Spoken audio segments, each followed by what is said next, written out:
Assalamualaikum warahmatullahi wabarakatuh.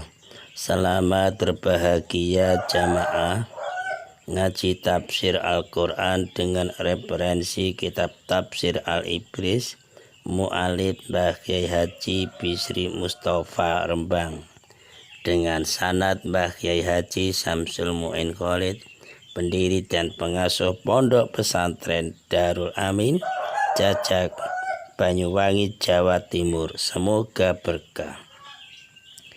Dilanjutkan surat Al-Baqarah ayat 107. A'udzu billahi minasyaitonir rajim. Bismillahirrahmanirrahim.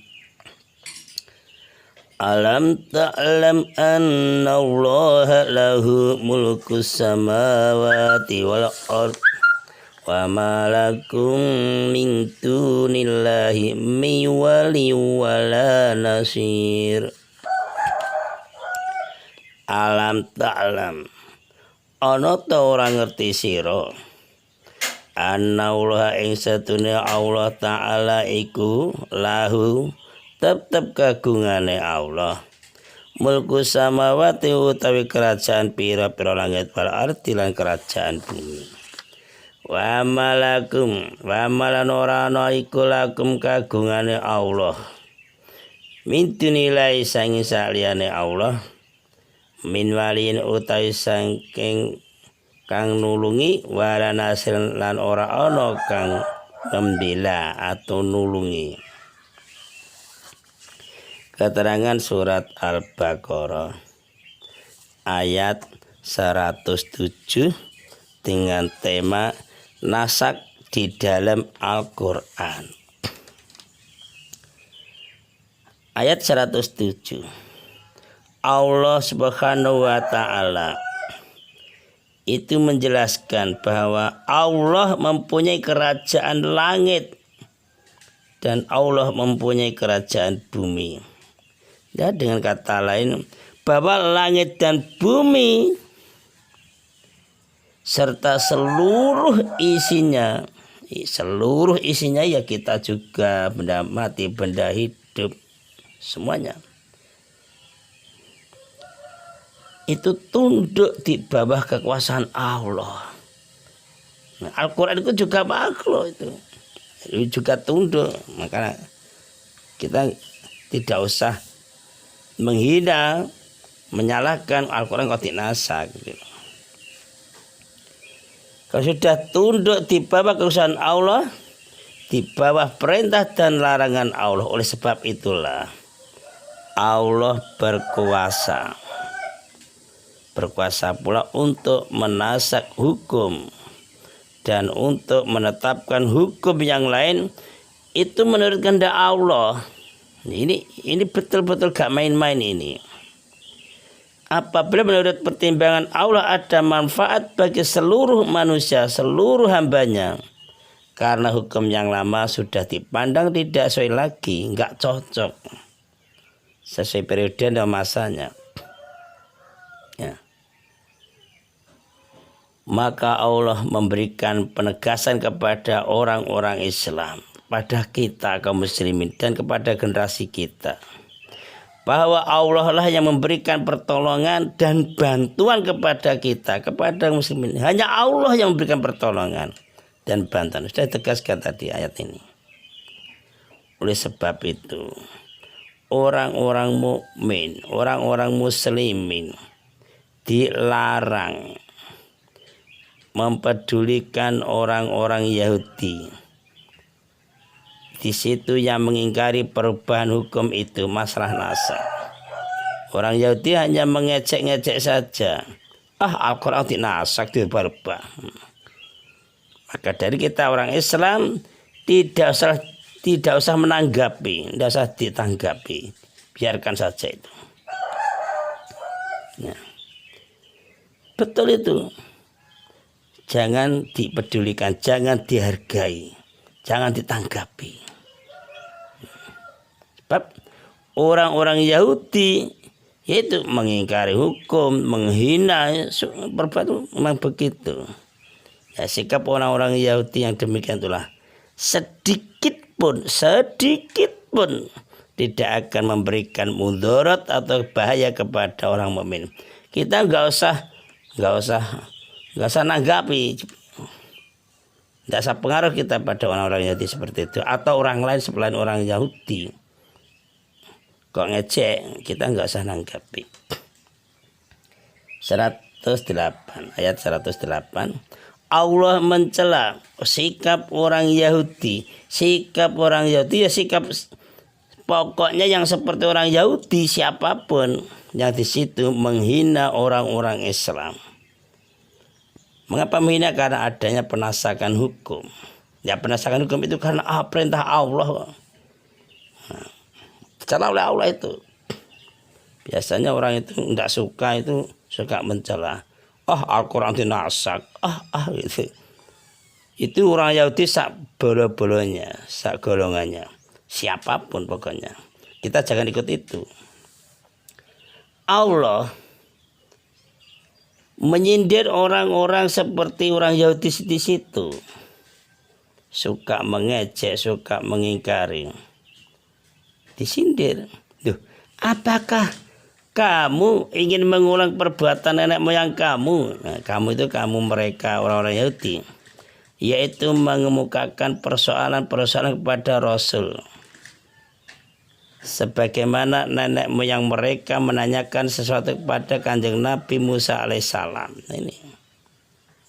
Ataukah mereka itu ingin meminta kepada Kanjeng Nabi Muhammad SAW agar Kanjeng Nabi bisa mendatangkan hukum yang lain dari hukum yang telah ditetapkan. Pokoknya yang diminta yang aneh-aneh. Orang ingkar itu kalau minta yang aneh-aneh, itu sudah menunjukkan keingkaran masalahnya. Itu seperti halnya nenek moyang mereka, orang-orang Yahudi, yaitu mengajukan yang tidak semestinya kepada Nabi Musa. Pokoknya yang diajukan itu yang macam-macam yang tidak masuk akal, yang menunjukkan keingkaran. Seperti firman Allah surah An-Nisa ayat 153. Orang-orang atau ahli kitab yang ingkar itu meminta kepada Muhammad agar engkau menurunkan sebuah kitab dari langit kepada mereka. Hai Muhammad, turunkan kitab suci langsung 30 juz itu langsung ke hadapan saya dari langit. Nah, itu sudah turun masih minta lagi bukti satu bendel 30 juz belek kan enggak mau. Itu kan menunjukkan keingkaran. Nah, sesungguhnya mereka telah meminta kepada Musa, orang Bani Israil yang zaman dulu, zaman Nabi Musa, itu yang diminta bukan kitab, malah lebih besar dari itu. Mereka itu berkata, hai Musa, perlihatkanlah Allah kepada kami secara nyata, biar saya bisa melihat dengan kasat mata kita sendiri. Saya betul-betul melihat. Itu kan hal yang aneh. Ingin lihat Allah dengan sendirinya. Lucu itu. Allah itu tidak seperti apa, juga tidak bisa diapa-apa seperti apa kok. Allah itu lain dengan makhluk. Minta perlihatkan. Memang itulah perbuatan orang-orang yang kafir. Kemudian Allah mengingatkan pada orang Yahudi bahwa orang yang tidak berpegang pada perintah Allah dengan alasan ingin mencari hukum yang lain, ini tidak mengingatkan orang Yahudi saja ini. Pokoknya siapa saja manusia yang ada di dunia hamba Allah, di situ tidak berpegang teguh pada perintah Allah dengan alasan ingin mencari hukum yang lain umpamanya, yang menurut pertimbangannya lebih baik, menurut pertimbangan dia manusia itu cari yang lebih baik, berarti orang itu seperti orang Yahudi itu telah mengganti imannya dengan kekafiran. Ingat, berarti dia orang itu seperti orang Yahudi, berarti telah mengganti imannya dengan kekafiran. Iya, Sama saja ia lebih mencintai kesesatan daripada hidayah. Akhirnya apa? Jauh dari kebenaran. Maka barang siapa melampaui hukum-hukum Allah, menerjang hukum-hukum Allah, berarti orang itu telah jatuh ke dalam lembah kesesatan.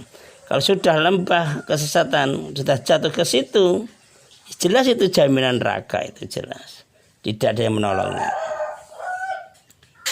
Jadi dalam ayat ini terdapat petunjuk bagi orang-orang Islam ini, bagi kita, bagi generasi Islam sampai hari kiamat.